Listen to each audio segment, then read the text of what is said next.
Hi folks, it's Professor Michael Tafel here. I'm in the city of Rome, and today we're going to go visit the Baths of Diocletian. Now, what's interesting about the Baths of Diocletian is they are often overlooked, but they are by far some of the best preserved Roman ruins there are. We've all heard of the Pantheon. The Pantheon is amazing. I highly recommend you visit it. But the Baths of Diocletian come in a strong second place for being able to actually walk inside an ancient Roman building that is still intact. Now, the baths were built towards the later part of the Roman Empire, right around the year 300, by the Emperor Diocletian. The baths lasted for about 270 years, but then eventually, when the aqueducts got destroyed by the invading Germanic tribes, the bathhouse went out of use. But the structure was still there. So over the centuries, it kind of fell into disuse, disrepair. People started using, elements of it for spoilage, ripping off the marble. But once we get to the 1500s, the popes decided to convert it into a church, and it's called Santa Maria of the Angels and the Martyrs. And in some ways, by building a church there, it was kind of like a last laugh against Diocletian, who persecuted so many Christians. Is now his magnificent bathhouse has been converted into a church. Now, I've been to the church before. The church is free, and it's a must-see, because when you walk in there, you really get a sense of the scope of ancient Roman building. 8 of the original columns that are supporting the ceiling are still intact. Michelangelo had a little bit of a say in how it was going to be decorated on the inside. He died. This was one of his final projects in his life. So what we're going to do today, folks, is we're going to take a look at the church, walk around a little bit, and then we're going to go back outside and walk around the corner to the museum.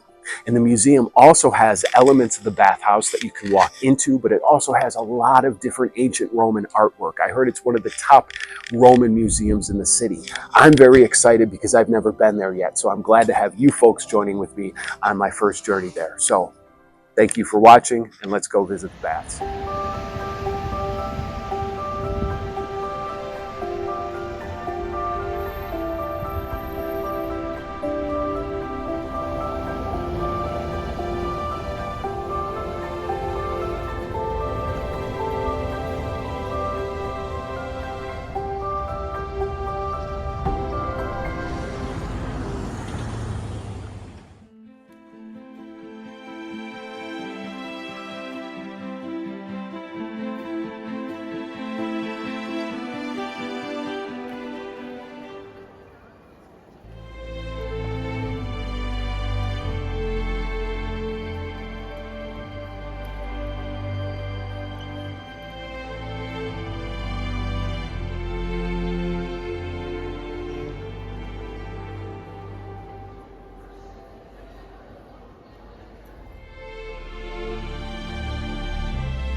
I'm very, very excited. Let me see if I can figure out where the entrance is here.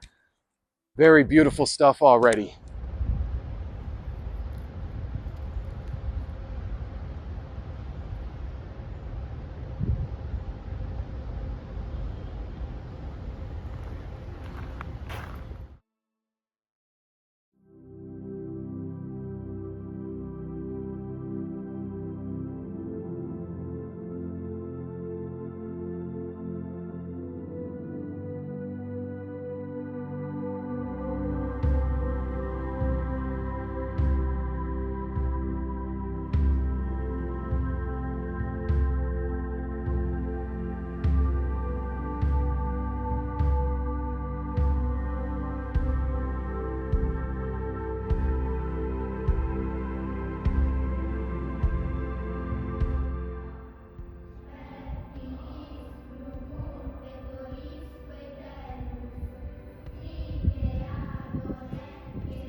What can I say, folks? This is breathtaking. I can't believe I've been coming to Rome for almost 20 years, and this is my first time ever visiting the Roman Museum at the Baths of Diocletian. I've been to the church many of times, but folks, this is a little bit off the beaten path. A lot of people don't come here, so in some ways you have a lot of the museum to yourself. But what I'm standing in right here is an old cloister for the church, and it looks like it's been converted essentially into a giant museum of Roman monuments. There's a lot of fragments of buildings, fragments of sculptures, some sculptures purely intact. Right behind me here, you can see these large animals' heads. I have no clue what they were used for back in Roman times, but I find them to be absolutely fascinating. So this whole excursion has really been a treat, folks, and it cost me €8 to get in here. It's a stone's throw away from the train station, so if you want to take the public transportation, just go to Roma Termini. But this is really, really a treat, and I'm going to keep enjoying it, so I hope you stay tuned, folks. I appreciate it.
Well, folks, I am speechless. I am so glad I finally visited the Baths of Diocletian.